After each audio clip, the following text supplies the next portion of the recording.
You're listening to A Scary State, and this week we're covering Wisconsin. So, Lauren? Yes, Nora? Let's get scary.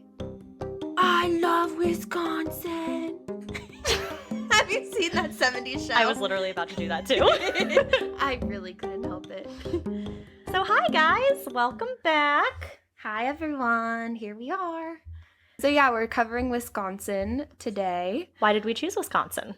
We chose Wisconsin because our very first ever fan is from Wisconsin. Yeah, she told us she was really excited for when we were going to cover it. So we were like, all right, you know what? That's going to be next on our list. Exactly. And when we started off this podcast, we followed from the Scary State podcast account. We followed like a bunch of our friends. So when you click on their profile, you can see the mutual people. So we knew those people. But this woman, Jennifer, was the first person to follow us who neither of us knew. It was really exciting. It was probably one of the most exciting things ever. Because it was like, wow, this is pretty tight. Like, it's not just like a, courtesy follow from our friends. So shout out to Jennifer for being one of our first fans. And for prompting us to do Wisconsin so soon. Exactly. So here's Wisconsin. All right. So Wisconsin, nicknamed the Dairy State, also known as America's Dairyland, joined the Union in 1848 and became the 30th state in the U.S. It got its name on July 4th, 1836, when it became an established colony. So some weird laws. It's illegal to produce cheese that is not considered highly pleasing. It's also illegal to throw snowballs in Wausau. It's illegal to worry a squirrel in lacrosse. And if you're in Milwaukee, you are not permitted to look offensive in public. So, the Wisconsin Dells are home to the Museum of Historic Torture Devices. I would 1,000% go here. So when we go on our road trip, we're going to stop at this place. Torture? Uh-huh. Like torture devices, like medieval stuff. Ooh. It's so cool. Like, the Brazen Bull. Yeah. Yeah. Oh my gosh, that's insane. So Dead by Dawn is a dead and breakfast in Manitowoc. I promise I looked up the pronunciation of this, and I even wrote it phonetically, and I still can't. But so this dead and breakfast is where you are guaranteed an unrestful night. So it's like a horror-themed bed and breakfast. Wow. Which seems People really pay cool. for that. Okay, that would be really cool. I guess it would. Screech from Saved by the Bell was arrested for stabbing someone at a bar in Wisconsin. Did you ever watch Saved by the Bell? I did. Yeah, so he was Are arrested. You serious? Wow. Wisconsin also has had 19 reported UFO sightings over the years, but I looked at this website called UFO Wisconsin, and they had over 1,000 personal UFO stories from people all over Wisconsin, which is kind of cool. Wow. And then in Wisconsin, there has also been one identified serial killer. Okay. All right, so Nora, what do you have for us today? So today I'm going to tell a story about something that first happened in 2011. Okay. It was Christmas Eve in Oshkosh, Wisconsin. All right, let me just grab my wine and sit back and listen. Oh, yes, please do. Oh, wait, what wine are we drinking today? We're drinking 7 Moons. It's a red blend. I had a really horrible day at work today, and it was very stressful, and so all I wanted was some wine. So my fiance ran to the store and picked up red wine for us. Yeah, Lauren texted me and she was like, I had a bad day, so there's going to be wine here. I was like, girl, I'm on my way. So yeah, that's how that happened. All right, so now that we're all ready, go on. Okay, so Christmas Eve in 2011 in Oshkosh, Wisconsin, a 40-year-old man named Andrew Nesbitt was at a bar called PJ's. He was there celebrating the holidays with friends and he decided to go outside to smoke a cigarette. Andrew didn't realize that 2 men had come into the bar while he was there and then left the bar not too long before he went out to smoke the cigarette, like right outside the bar. Mm-hmm. The 2 men were waiting for Andrew outside, and that's when they brutally ambushed him. He was beaten mercilessly. He survived the attack but needed emergency surgery to relieve the swelling in his brain, and doctors had to wire his broken jaw closed. Oh my God. Which is what happened to Kanye, and he recorded an album called Through the Wire. Wait, when did that happen? Like a long time ago. Oh, wow. I do not know my celebrity information. It's crazy. It's a really, really painful thing, and, like, you can barely talk. Ugh. And he also suffered from many broken bones. After an investigation was done, police found that while the 2 men who attacked Andrew were strangers to him, their crime was not random. They had beaten Andrew because he was gay. Oh. I know. Now, investigators aren't sure if the two men knew that they were in a gay bar, because, like, why would you go there if you don't like gay people? Are you stupid? Yeah. But they do know that the two sought out Andrew as a victim based on him being in the bar. Despite being a victim of a hate crime, Andrew didn't let the ambush destroy his faith in the greater good of people. He later talked to one of his friends named Kathy Flores, who is an LGBT advocate, about the incident. Kathy told him, quote, "I'm sorry there's so much hate in this world," end quote. Andrew responded with, "Well, I can also attest to the fact that there's so much love. There's so much more love than there is hate, and so I believe that love will win." I'm literally getting emotional. I've been emotional all day long because of my day at work. So this is not going to be good for me. And it's crazy, like, he literally almost died, and he still, like, believes that there's good Nora! people. That's insane. She's tearing up. Andrew encouraged Kathy to share his story through her LGBT platform, where she could teach others how to stay safe when they could become targets. So this platform, like, gave specific tips to LGBT people, which I'm sure other people could use too, but it was like, don't walk alone, and warning signs for when you could be in danger or be around someone who's homophobic. When was this case again?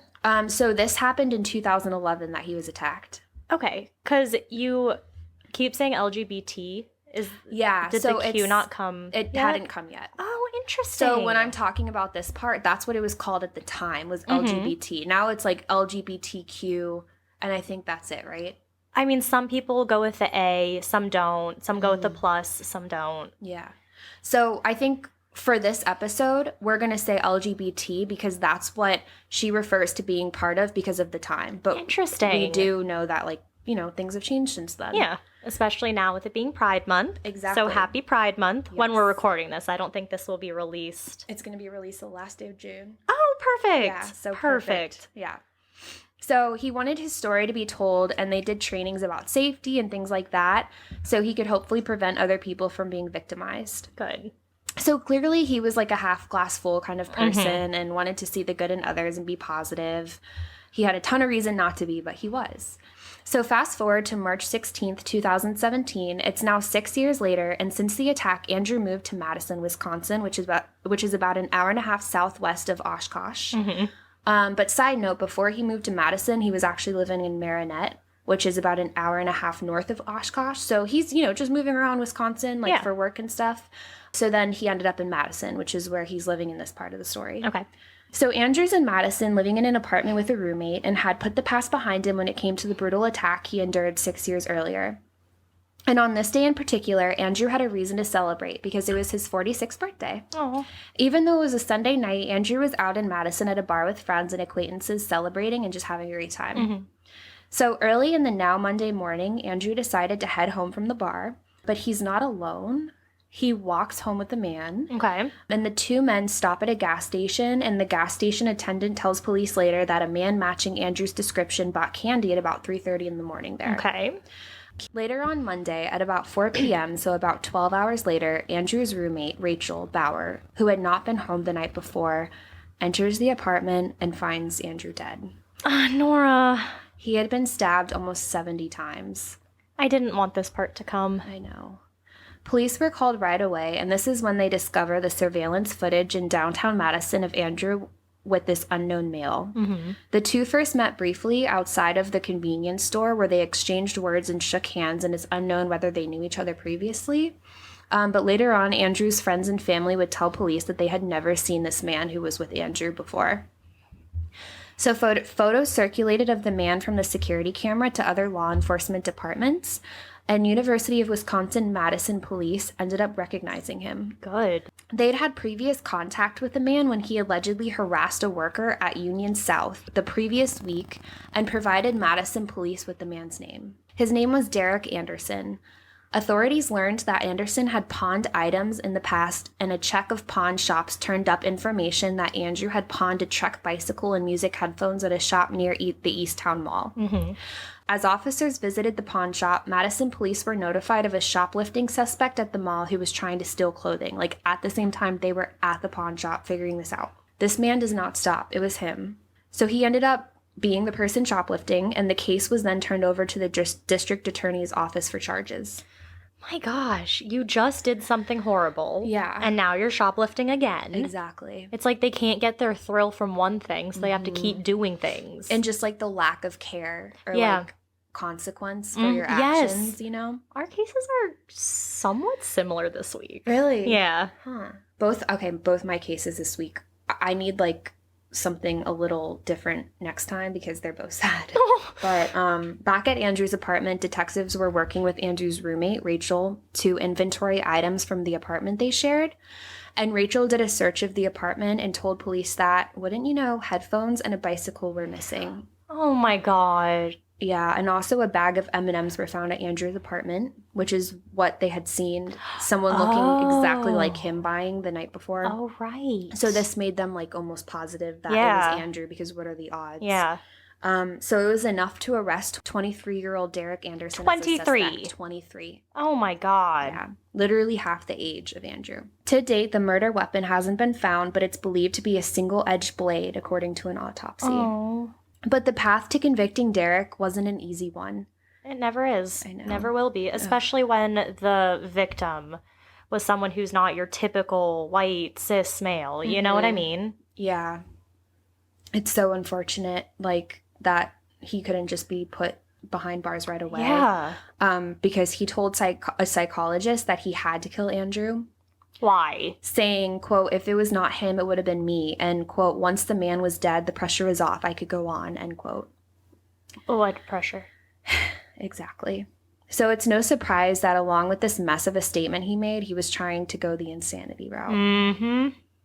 But psychologist James Freeberger testified in court that Anderson declined to give him details about the stabbing itself and what specifically happened. Mm-hmm.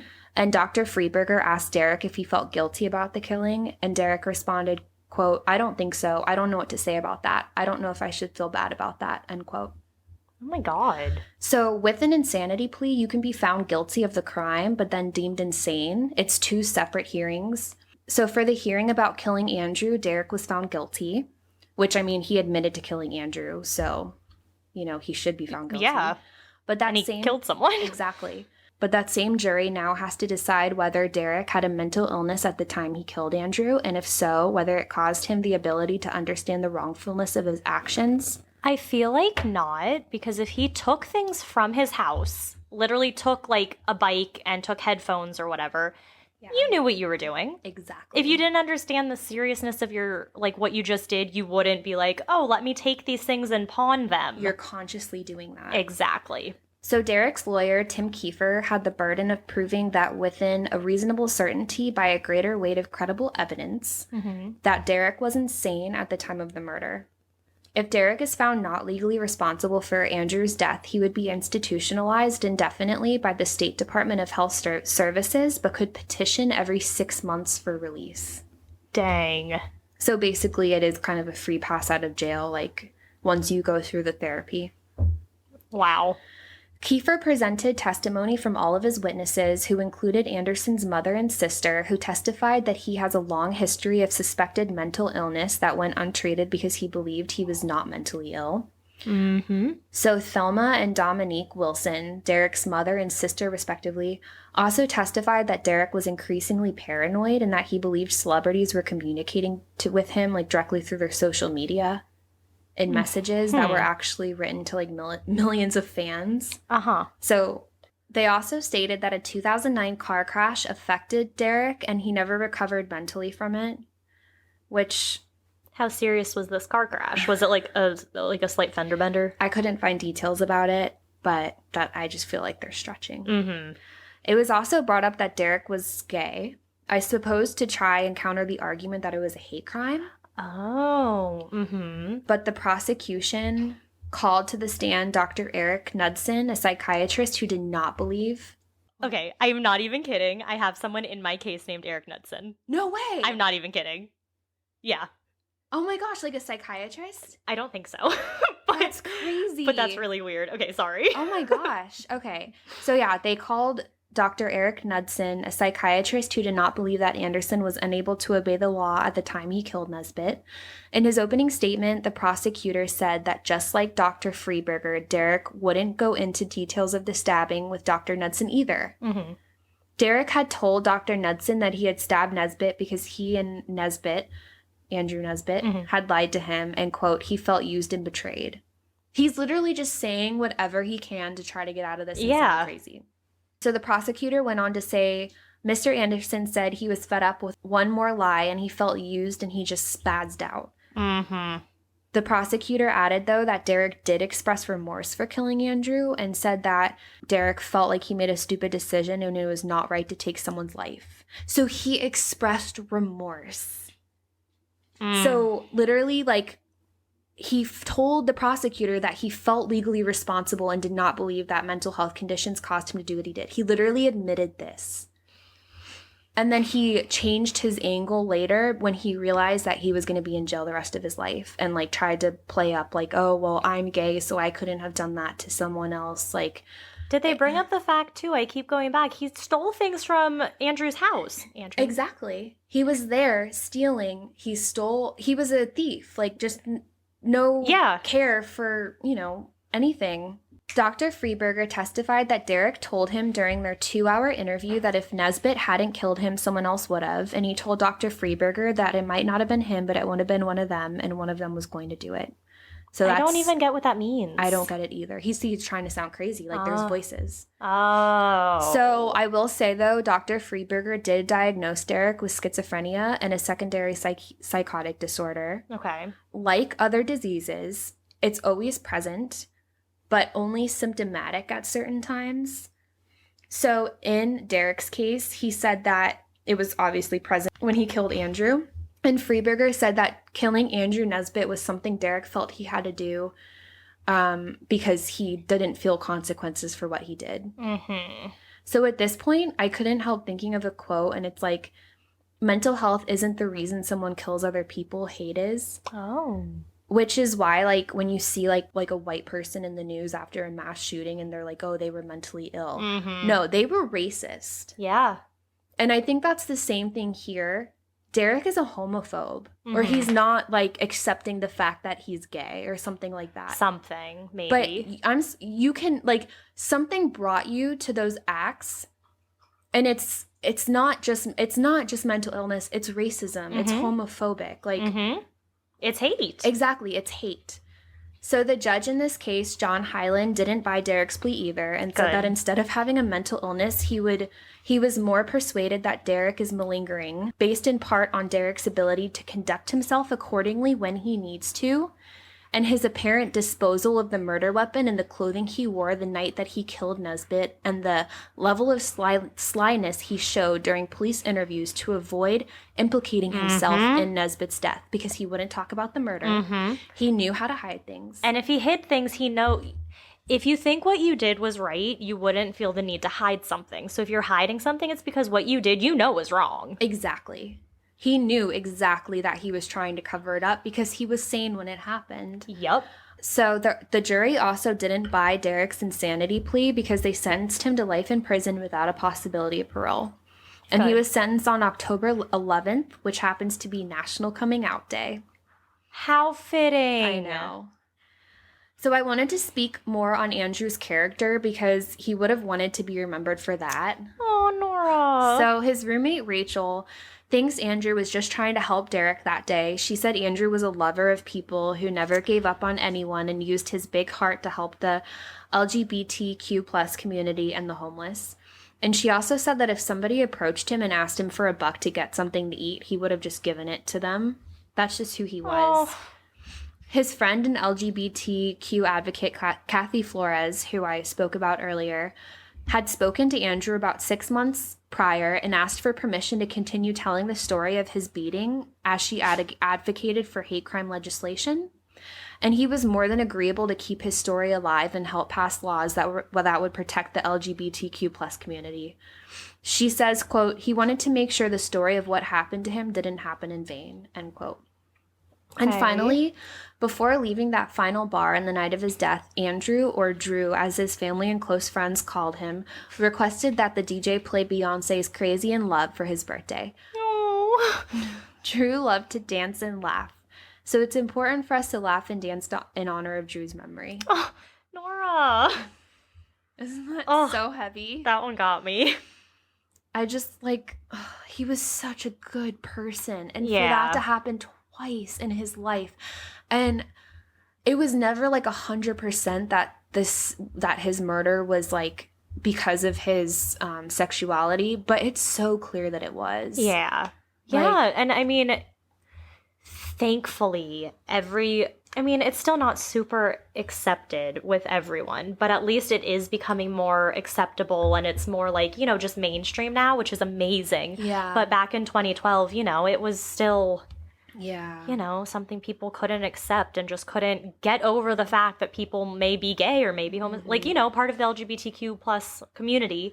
And so now, thankfully, it's getting better. But yeah, back then it just still was kind of the thing that you didn't talk about. Yeah, exactly. Yeah, Lauren and I are teary-eyed over here.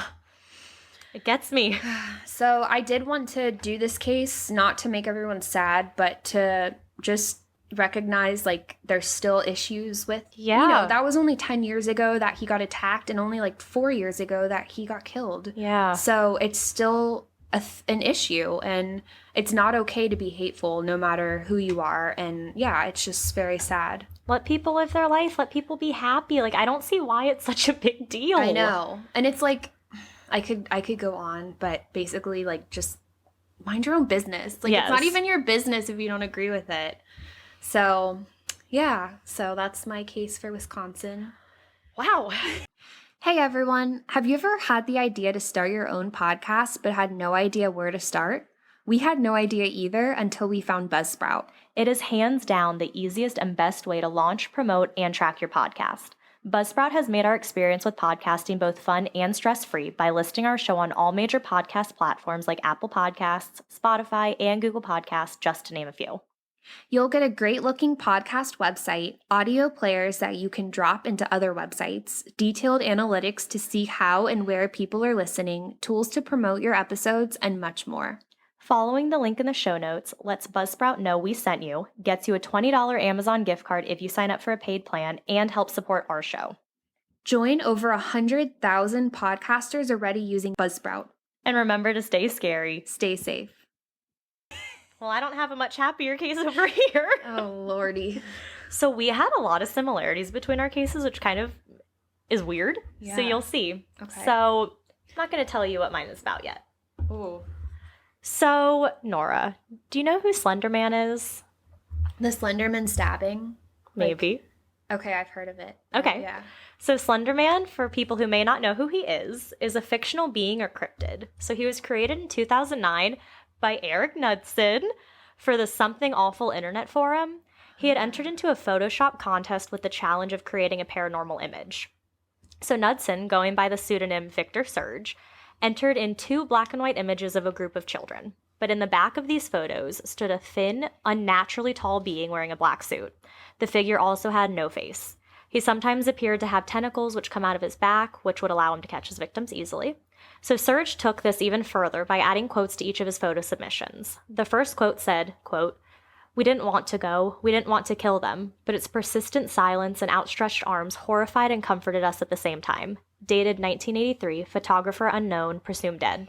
The next photo had a quote under it saying, quote, "One of 2 recovered photographs from the Sterling City Library blaze, notable for being taken the day which 14 children vanished, and for what is referred to as the Slender Man. Deformities cited as film defects by officials. Fire at library occurred 1 week later. Actual photograph confiscated as evidence. 1986, photographer Mary Thomas, missing since June 13th, 1986. End quote. So Slenderman soon became a creepypasta. So creepypasta is pretty much just a short, scary story online that's meant to be fake. I sometimes read them at work. So a little bit more about Slenderman. He lives in the woods and his main goal is to kidnap children. So ways you can tell if you're close to Slenderman trigger a Slenderman sickness or a slender sickness. The person will develop a rapid onset of paranoia, delusions, nightmares, and nosebleeds. But Slenderman isn't just a creepypasta. He has been featured in TV shows, movies, and even video games. He's also a popular cosplay character, and sightings of him have been called into the radio show Coast to Coast AM, where callers talk about paranormal experiences and conspiracy theories. I remember hearing a story about he was, like, sighted in some city climbing up the side of some building with, like, super outstretched arms. I don't know. It's a creepy picture. I don't like that. No. So most of the stories about Slenderman focus on children or young adults. Some of these stories even focus on those children and young adults being driven insane by him or even acting on his behalf, which leads us to our case. So in Waukesha, the evening of May 30th, 2014 started off as any normal 12-year-old sleepover would. There was roller skating, pizza, and playing with American Girl dolls. Oh, I'm getting so nostalgic. Did you ever have one? Yes, I had Samantha. I never had one, Really? and I wanted one so badly, but now looking back, I'm like, you know. Yeah. Where's yours now? There's worse things. Oh, I have no idea. Yeah. I have no idea.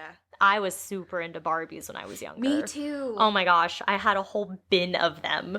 Oh my gosh. See, I didn't understand that they weren't like real, so I would cut their hair thinking it would grow. Oh my god, I cut my Barbie's hair. I tried to give them makeup with Sharpies. Oh my gosh. Did Jared mess with them?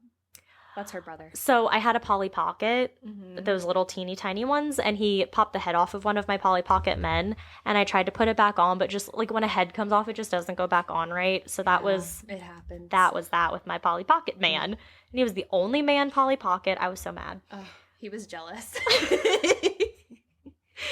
All right, so at our sleepover, Anissa Wire, Morgan Geyser, and Peyton Lutner were all best friends and were having the sleepover to celebrate Morgan's 12th birthday. Peyton had been looking forward to the sleepover for months, her mother had recalled. She said Peyton had been so excited and just couldn't wait. So Morgan and Peyton had met when the two were in elementary school back in the 4th grade. Peyton had noticed Morgan was sitting alone one day and went up to her. Like, how sweet. Aww. The two immediately formed a close friendship. They would have sleepovers, hang out after school, and just do typical best friend things. Morgan even gave Peyton the nickname of Bella and was quoted saying, "She was my only friend for a long time." Aww. Well, 2 years later, everything started going downhill when Morgan met a girl named Anissa. Together, Morgan and Anissa became obsessed with Slenderman. Peyton went along with this, even though Slenderman scared her. Mm-hmm. She said that Morgan really believed that Slenderman was real, and being the supportive friend that she is, she went along with it because that's what her best friend liked. Mm-hmm. So back to the sleepover. The girls ended up going to bed early that night. Peyton recalled this as being weird because normally, being 12-year-olds, you're going to stay up all night long. Yeah. So she just thought it was weird on the birthday of her friend, they went to bed early. And sorry, it was the three of them? Yeah, so it's the Okay. 3. So it's Okay. Anissa, Morgan, and Peyton. Gotcha. So the next morning, the 3 friends went to a nearby park. They got dressed up, played on the slide, were singing, just having a good time. But when the girls went to the bathroom, things took a turn. While in the bathroom, Anissa tried to knock Peyton out. So Peyton obviously got mad, but somehow they worked it out. She must have gotten over it and not been too upset because she remained with Morgan and Anissa. So Morgan and Anissa told Peyton that they wanted to go on a hike through the woods, which Peyton agreed to, though she did admit she hadn't wanted to. She was kind of more forced to do it. Mm-hmm. While taking the walk, the girls said that they wanted to play hide and seek. Anissa told Peyton to lay down on the ground and she would help cover her with leaves and sticks. No, I know where this is going. So as Peyton got down on the ground, Anissa suddenly sat on her. Peyton was under her saying, quote, "I can't breathe." At this point, Morgan took a knife and began stabbing her with a 5-inch kitchen knife. Morgan did that? Mm-hmm. So Peyton was stabbed 19 times by those who she considered to be her best friends. 5 wounds on her arms, 7 on her legs, and the rest on her torso. So this attack left Peyton with 25 scars. So She survived? after she was stabbed, Peyton laid on the ground, bleeding, and telling her best friends that she couldn't see, she couldn't walk, and that she needed help. Morgan and Anissa told Peyton that they would go get help, and they quickly walked away, leaving their friend for dead. Somehow, Peyton was able to make her way out of the woods to a grassy patch. She recalls grabbing onto trees and pulling herself out of the woods. Holy. Oh A my 12-year-old. And her best friends betrayed her like Mhm. that. So this is when Greg Steinberg rode by her on his bike. He spotted a young girl covered in blood laying on the grass near the bike path. So what's crazy with him is this path that she was on was blocked off, and our dude Greg just decided he was just going to ride past this blocked off sign. Thank God, because that's where he found Peyton. Wow. So Peyton stopped him and asked, quote, "Can you help me, please? I've been stabbed multiple times." So he immediately called 911 and the ambulance quickly arrived. So all this happened on Saturday morning before about 9 a.m. So it was at about 9:30 a.m., and Peyton's mother, Stacy, was at home gardening when a uniformed officer came up to her and informed her that her daughter had just been rushed to the hospital and was being treated for multiple stab Her wounds. poor mom. Mm-hmm. So Stacy and Joe, Peyton's parents, rushed to the hospital as Peyton was being wheeled into surgery. Before Peyton was wheeled away, she told her mother, "Morgan stabbed me." The surgeon who operated on Peyton, Dr. John Kellerman, said that the knife had cut through the tissue of the heart, but had stopped just short of an artery, like at the wall of the artery. Had it gone just a millimeter further, Peyton would have suffered a heart attack and died within 2 minutes from blood loss. Yeah. Wow, they better think they're lucky stars. So she has something. She has to do something in life. Oh my God. So after the girls stabbed Peyton and left her for dead, they just started walking. They still hadn't been found when Peyton was taken to the hospital, so a frantic search began for them. After 5 hours, the two girls were found right off of Interstate 94, heading out of Waukesha on their way to the Nicolet National Forest. The knife they had used to stab Peyton was found in one of their bags. They also had blood on their clothes. And with them, they had extra clothes, granola bars, water bottles, and one girl had a picture of her family as she believed she would never see them again. So the girls were immediately taken into custody. Good. So during the interrogation, this interrogation took 3 hours, and it was found that the girls had been planning the killing of their best friend for over 6 months. They began planning it back in December of 2013. Oh my gosh. Why? Because they wanted to be Slenderman's proxies. They wanted to live with him in his mansion in the woods and spend the rest of their lives there working for Slenderman. They're like groupies. Yeah. But they're like 12. So this mansion was located in the Nicolet Forest. So they felt that the only way to achieve this was to actually kill somebody. Anissa had told Morgan before the murder that they had to kill Peyton. They wanted to prove their loyalty to Slenderman and become his followers. They also wanted to show non-believers that he actually existed. At first, each girl claimed that the other had been the instigator and had been the mastermind behind the whole thing. So Anissa said that Morgan had told her that in order for them to be proxies to Slenderman, they had to kill Bella, the nickname they used for Peyton, that they had to show Slenderman that they were worthy. But Morgan told investigators that Anissa told her that they had to, or else Slenderman would kill their families. Can I just say, it's really unsettling, too, that they called her Bella. Like, don't give her an affectionate nickname when you literally were planning her murder. And what was creepy is I watched the interrogation tapes, like some of the interrogation, and they're just calling her Bella.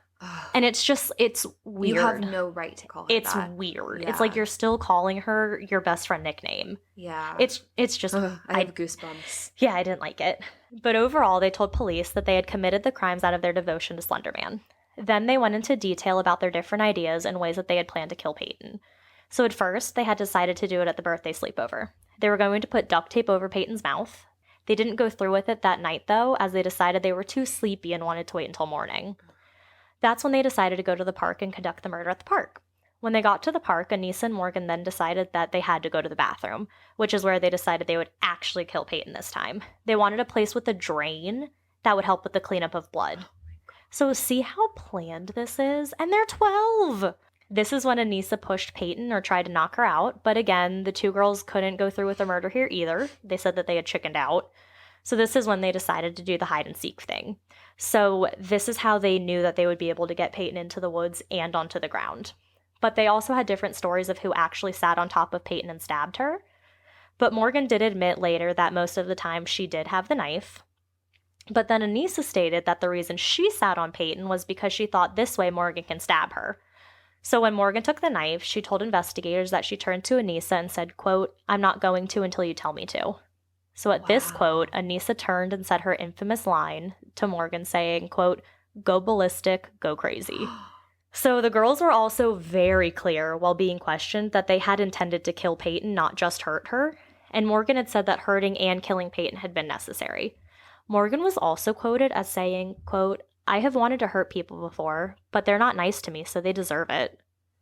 That was your best friend, though. Mm-hmm. Then when the investigator asked Morgan, quote, "What are you trying to do with her when you stabbed her?" Straight-faced and confident-voiced, Morgan said, "Kill her." Oh my God. So a creepy thing I found that I had to add. So I believe this was all found in Morgan's room, though the name was never specified in the article that I read. So while investigators were searching the bedrooms of the murder suspects, in one of the closets, they found disfigured Barbies who were missing their hands and feet. The Barbies had also been marked by the Slenderman symbol. Different drawings with phrases such as "I love killing people" and "I want to die" were found scribbled on different pieces of paper. Investigators also found numerous notebooks and scraps of paper with different drawings of Slenderman on it and writings that included Slenderman and death. Okay, I thought cutting my Barbie's hair was bad. I feel totally normal now. Yeah, I'm gonna say so. Oh, They all my still have their goodness. hands and legs, right? Yes. Yeah, then we're good. Oh my goodness. So after they admitted to everything, the court proceedings began. So I'm going to go over the timeline of how everything played out. And I told Nora earlier, so one of the websites I found this incredible timeline on, it was amazing. It would give you a little blurb of what happened. Then you could click on the article and look further in. It was amazing. Well, on this website, you can only apparently click into 4 articles at a time before it tells you can no longer look at articles. So towards the end, I still had a lot of information, but I couldn't click on the articles, which was really annoying. That's torture. So in August of 2014, a judge ruled that Morgan was incompetent to stand trial and suspended the prosecution for her crime.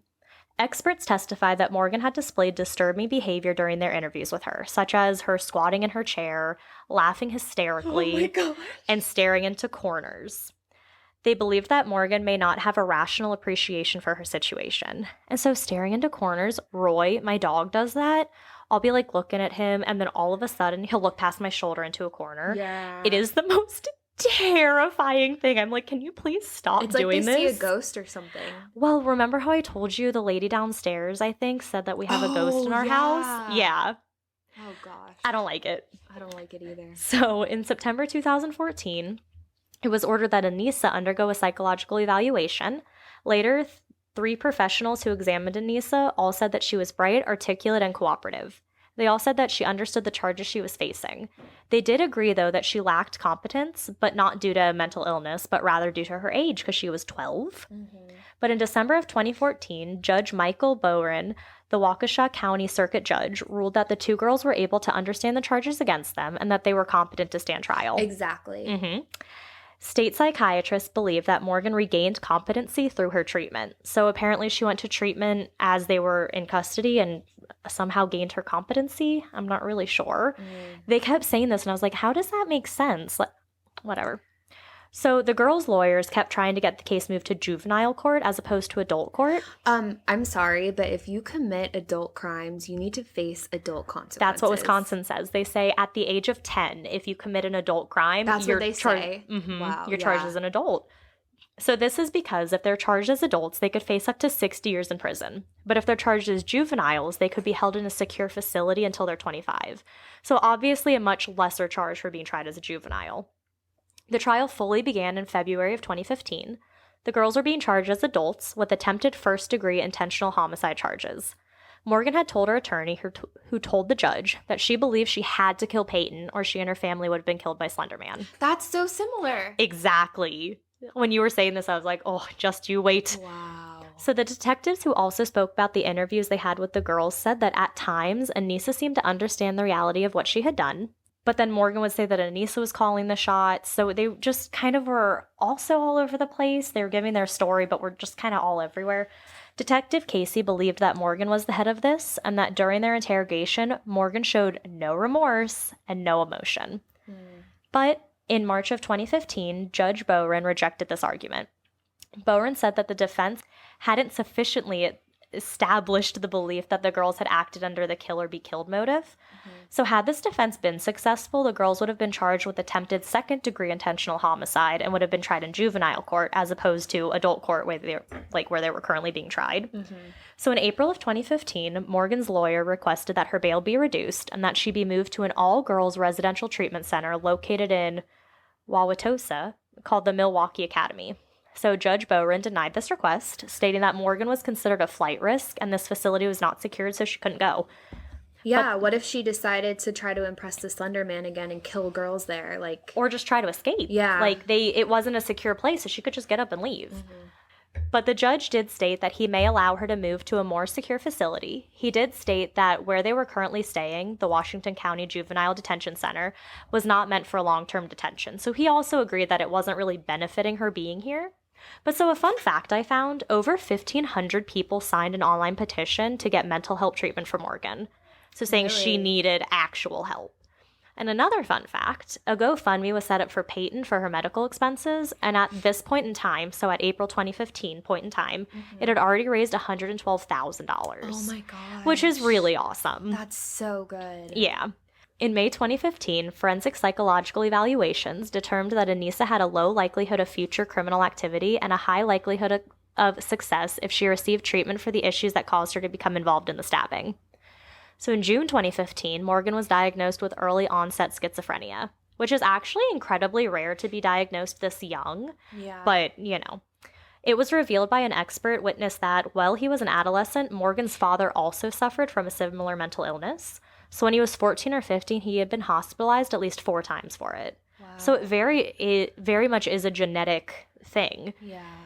It feels like, though, like Peyton and Morgan were friends and their friendship was normal. And it seems like Anissa, is that her name? Mm-hmm. It seems like she, like, caused Morgan to be like that in a way. It could have been some enabling kind of thing, because even before that, Morgan had an interest in Slenderman. But I think it's when Anissa came and kind of, justified that it was like the perfect obsession. Mm-hmm. Yeah. That they just were able to like feed off of each other. Mm-hmm. So in Wisconsin, there's a 3-part test which is used to determine if a case that is in adult court should be moved to juvenile court.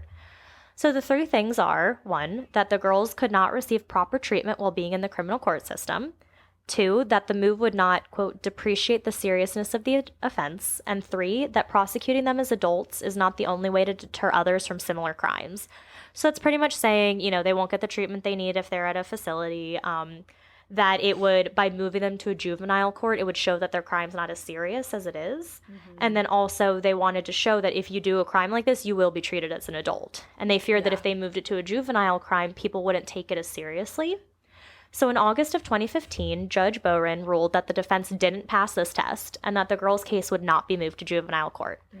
The defense was trying to make this happen because if the case was moved, the girls would serve a maximum of 2 years in juvenile prison and then be under intense supervision until they were 18. Mm. And they're only like 12, 13 at this time. Yeah, that's not enough. Which is a much lighter sentence than what they would face in adult court. Mm-hmm. So in January of 2016, Morgan finally got the help she needed when a civil judge approved her move to a state mental hospital from the juvenile detention center she had been located at in West Bend. She was treated for schizophrenia and received medication that, quote, quells the voices from imaginary friends like Slenderman. Other friends of hers included Voldemort from Harry Potter and the Teenage Mutant Ninja Turtles. I would hate to have Voldemort in my ear. Right. But so this is just kind of showing you that she can't see the line between what is real and what is not, which is what made her fascination and belief in Slenderman so strong. Yeah, I do. I mean, honestly, I do kind of feel for her, because if her dad had the same issue, then it's like, that's really hard. Yeah. And I read somewhere, I can't remember what it said exactly, but it was pretty much saying, like, if you're coming home to someone who also has, like, some of the mental illnesses you had, they may not be able to treat yours as well, because that's also something they had. Exactly. And it's like the blind leading the blind. And it's not saying that, like, it's hard to treat mental illnesses. Like, it is hard, and it's never anyone's fault. Like, I don't know what I'm trying to say, but I'm just saying it's not their fault, but they may just not be the ones to properly handle it. Exactly. You know what I'm trying to say? She wasn't getting the right help because her dad had the same issues. Exactly. So in July of 2016, Morgan and Anissa were properly charged as adults. Quote, Bowen found that despite evidence of the girls' nonviolent histories and psychological issues, having them prosecuted as juveniles would unduly depreciate the seriousness of the offense, noting that they had discussed the crime for months beforehand, lied to the victim when they told her not to move and that they would get help, and tried, however unlikely, to flee by starting to walk to northern Wisconsin. End quote. So that just shows all of the pre-planning, the thoughts, how meticulous they were. They were planning for 6 months ahead of this. And Anissa has no excuse. No, she doesn't. So in August of 2016, Morgan pled not guilty by reason of mental disease or defect. 2 doctors were ordered to evaluate Morgan to see if they could support this plea. Couldn't find anything. In September 2016, Anissa also pled not guilty by reason of mental disease or defect. No, Anissa. Then almost a year later, in August 2017, Anissa instead pled guilty for attempted second-degree homicide as a party to a crime with use of a deadly weapon. Good. So at this time, it was still being determined if her mental condition at the time of the crime could make her responsible for the crime. Mm-hmm. So then in September of 2017, Anissa was found not guilty due to reason of mental disease or defect. She was ordered to get treatment for the delusions that led her to commit this crime. 10 out of the 12 jurors on her case agreed that she was suffering from a mental disorder that prevented her from realizing that stabbing Peyton was wrong. Wow. That same month, Morgan also pled guilty, but will not be held criminally liable. She was ordered to remain at the state mental hospital and continue receiving treatment, which I feel is the better thing for her. I don't think I don't think going to a detention center would help her at all. Like, she needs to be somewhere where she can receive treatment. As long as she can't just, like, get out in a year. Like, I Oh, feel she like won't. okay, She won't. She needs to be there a long time. So a verdict was finally reached in December 2017. Anissa Weier pled guilty to being an accomplice to an intentional second-degree homicide. She was ultimately found guilty, but not guilty due to mental disease and defect, for the charge of attempted second-degree intentional homicide. She received the maximum 25 years to be served at the Winnebago Mental Health Institute. Anissa would have to spend a minimum of 3 years there before she could seek community supervised release. So that is the maximum length of supervision. Her supervision will last until she is 37. So a couple months later, in February 2018, Morgan Geyser pled guilty to attempted intentional first-degree homicide. She was ultimately found guilty but not guilty due to mental disease and defect. She received 40 years in a mental hospital receiving treatment and monitoring. She received a higher sentence because she was considered to be the mastermind behind the whole thing. So Judge Michael Barwin stated about Morgan's sentence, quote, "It's a long time, but this is an issue of community protection. This is an issue to be sure there's no recidivism. This is an issue to ensure that Miss Geyser doesn't have a revolving door situation where she ends up being in the community and then things fall apart and she comes back." Exactly. That's what I was thinking is, like, she could get better, but what if it gets bad again? Like, people have to live around that. And if she's in this facility, like, it's very structured, very helpful. She's getting the medicine and the treatment and everything that she needs. But if she's back into the public, something could trigger her. Something could just... I mean... Or she stops taking her meds. Yeah, or she stops taking her meds. Or there. something happens where she's just not able to get what she needs. And then we have, like he said, this revolving door situation. Very recently, in January 2019, Morgan's lawyers tried to argue that Morgan had just turned 12 when the crime had occurred, and she should not have been prosecuted as an adult. Her lawyers stated that when she was arrested, she didn't truly understand what rights she had given up when she spoke to a detective alone while in custody. So I do get that. Yeah, she should have had a parent there to like help her decide or give her guidance. So I agree with that, but at the same time, like, every single article kept saying they're trying to get him to the juvenile courts, out of the adult courts. I'm like, okay, we get it, but that's not happening. Yeah. So in August of 2020, Morgan lost this appeal, and Judge Boren stands firm in his decision to keep the case in adult court. Rightfully so.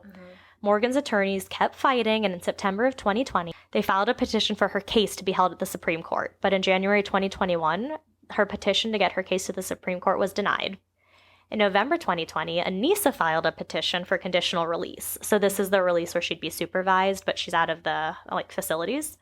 In March of this year, Anissa officially asked for a conditional release from the state mental health hospital she is currently receiving treatment at.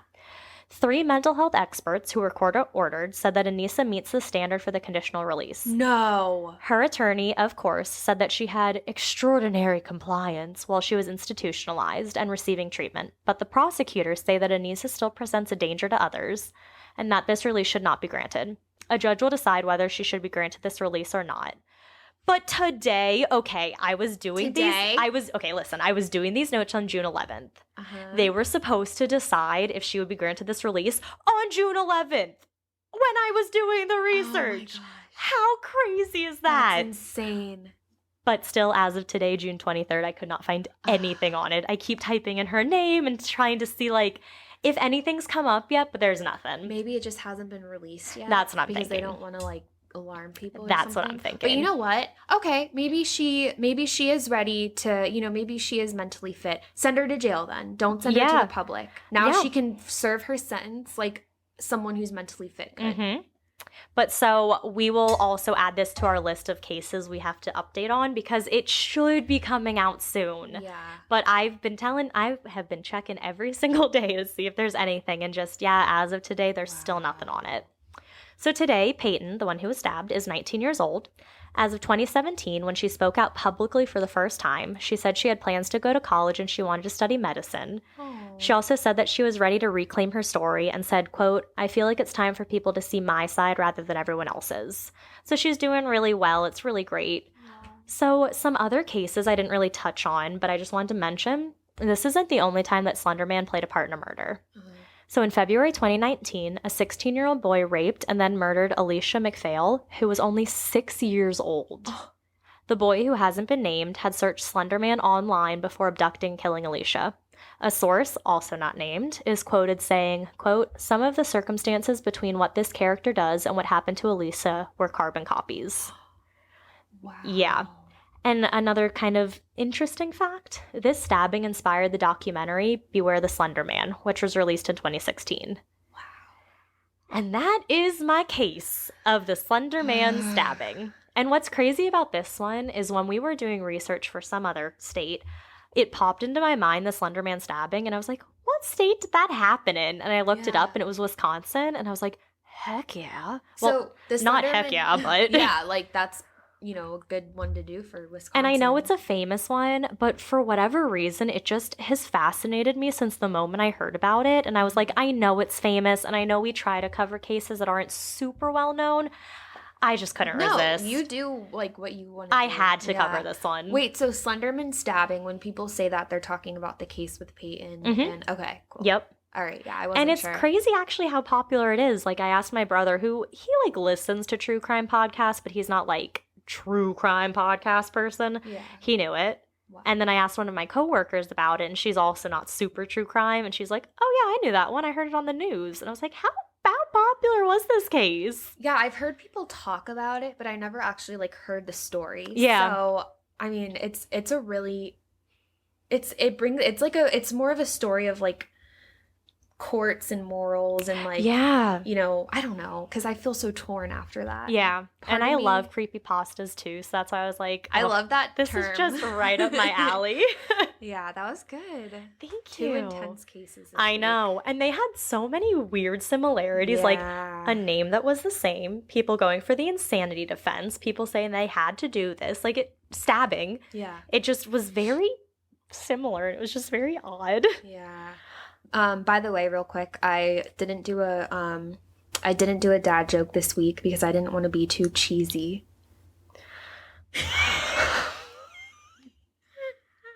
Did you just come up with this one? Yeah. I'm actually really impressed. My mind works in mysterious ways. Oh, that is for sure. That's certain. Well, thank you so much for listening, guys. As always, you can email us or anything to ascarystatepodcast@gmail.com. Or follow us on Instagram at A Scary State Podcast. And please, please, please review us on Apple Podcasts. Please. And also review any of your other favorite podcasts. It really, really Yeah, helps us be definitely. noticed and helps just, helps us get people to listen. 100%. So stay scary, y'all. Stay safe.